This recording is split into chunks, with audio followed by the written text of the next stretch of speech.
Hello, welcome back to Sushi Live Noding. In this episode, I'm gonna take you through something a little bit esoteric, basically something called macros.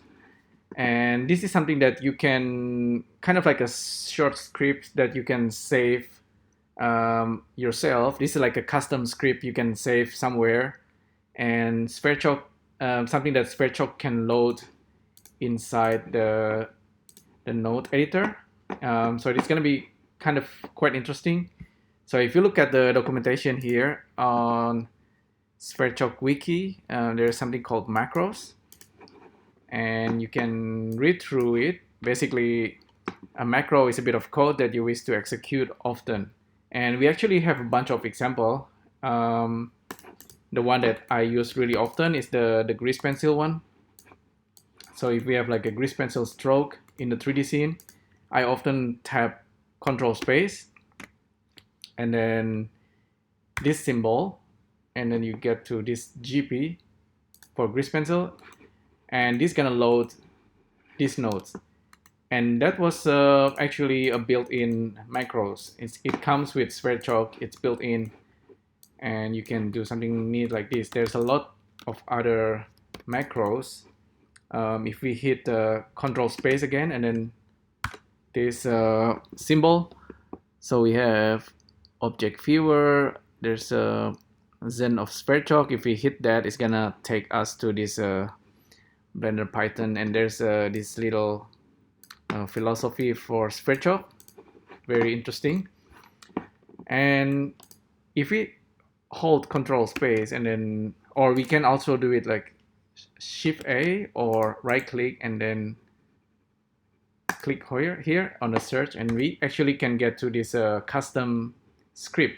So this script is something that you can create yourself very easily.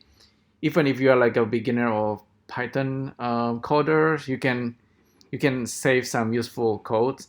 The Domo, this one Domo Esta and Domo Esta 4 is a example script from here. So here, Control Space, and you can load several examples like I mentioned it, and you can use a user-driven macros. This is the custom user macros, and this should be located somewhere here in the folder here. Let's see if we can just copy that and then jump into that directory. In a Mac, we do it like this. So it's gonna take us, no, it's kind of didn't work. So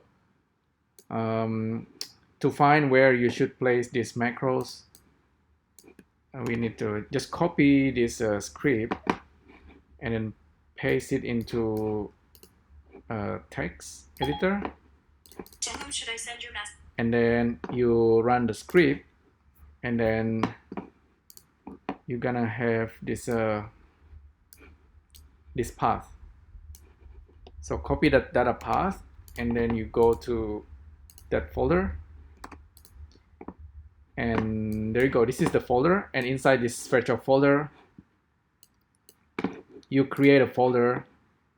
Just name it user_macros, and inside here you put in this macros.py.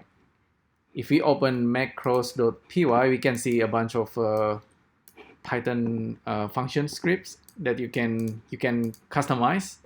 So we can see here Domo Esta and Domo Esta 4. This is basically printing. This is printing a number, and this guy is actually printing the mouse location. So that's a nice example actually. If we put the mouse somewhere and then Control Space and then tap this and tap Domo Esta, it's gonna print out the position of the mouse. So that's one example. I create a couple other example like this one. Just a simple function, define greetings, and inside it you put a self context, and this one will just print hello monkey. We can also we can try that. So Control Space and greetings, and it's gonna print out hello monkey there. And there's a couple of other, this one put the monkey, this is gonna put monkey head at 0, 0, 0. So that's probably not so useful. I can make another one, you know, like define hello self context. This is how you make some kind of a new functions. So this one say hello, print hello, and then save this, save the macros. And if we come back to this guy right here, control space, and we don't see it because we need to reload, we need to refresh it. We need to just tap function F8. So it's gonna restart, kind of refresh the add-on, and then control space. Now we can see hello. You can see here, hello, this one say hello, and it does actually say hello. So cool. Okay, that's now with that macros possible inside this guy right here, inside the node tree, you can do something useful, like to open a web browser, for example. So here, I just searched for Python how to open a web browser, and this is one of the results from Google. So from the standard library, there's a web browser module. You can basically simply import a web browser, and we're gonna open a new tab, and this one allows you to open a new URL. So I just copy paste this guy and then put it inside the macros. Here, load Blender website, self context. This is to load blender.org website, and it's gonna open a new tab, and then the URL is http blender.org, as we already know. And the next command, the actual command, is just web browser, open the URL on the new tab. We can actually make another one really quickly, very easily. So paste it there, paste there, and then this one will load Sverchok website, or Sverchok GitHub is a useful one, or actually Sverchok help maybe, but that doesn't matter. This one gonna load Sverchok GitHub. So we need to find out GitHub Sverchok and just get the link, copy, paste it here. So that's the new path website URL. This command will open up a website for us from inside of Blender. So F8, function F8, and it's gonna reload Sverchok, control space. Now we have load Blender website and load Sverchok. Load Blender website, I'm gonna open up blender.org, and let's try the other one. Load Sverchok. It opens up Sverchok. Yeah, there you go. That's just a simple example there, but since we're, you know, this is something that you can put inside a text, but then again, if you are working inside nodes all the time, this can be like super useful.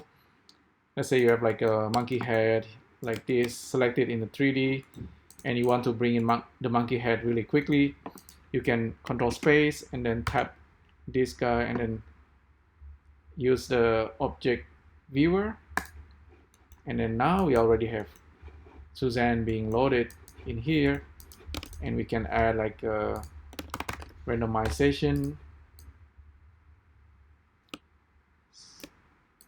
you know, something like that, and then the matrix. Oh, it doesn't update itself. Interesting. Oh, actually, yeah, because this is the objects in light, so it doesn't update. So that's cool.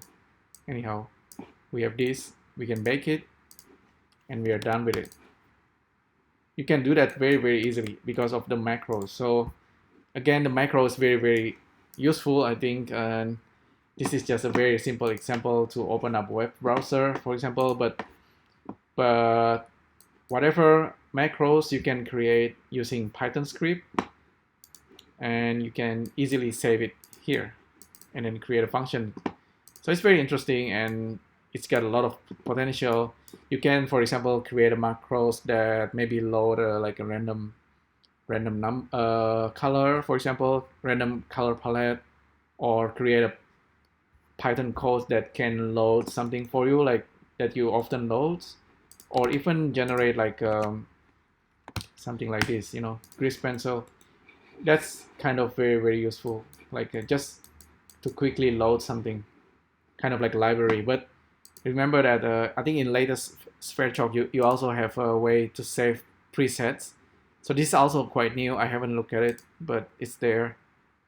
There's a lot of nodes now, but this one is particular. It's interesting. Save presets. At some point, if you have a lot of presets, you can perhaps start using this. Oh, it's importing. It's exporting into the test JSON. That's interesting.